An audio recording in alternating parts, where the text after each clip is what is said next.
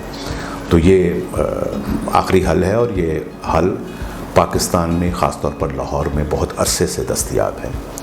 سو یقین رکھیے کہ آپ کی جنسی کارکردگی میں اگر آپ کو مشکلات کا سامنا ہے تو اس کا کوئی نہ کوئی حل ہر سطح پر موجود ہے. اس میں نا امید ہونے والی بات نہیں ہے, لیکن آپ کا علاج اسی وقت شروع ہوگا جب آپ اس سلسلے میں کسی ایسے ڈاکٹر سے بات کریں گے جو اس کام کو جانتا ہو, جو آپ کی اس کے بارے میں پوری معلومات رکھتا ہو. تو تکلیف ہے تو بات کیجئے, بات کریں گے تو علاج کا راستہ ضرور نکل آئے گا. تو حوصلہ کیجئے, مشکل بات نہیں ہے. اس کے ساتھ ڈاکٹر آصف قادری کو اجازت دیجیے. اللہ حافظ.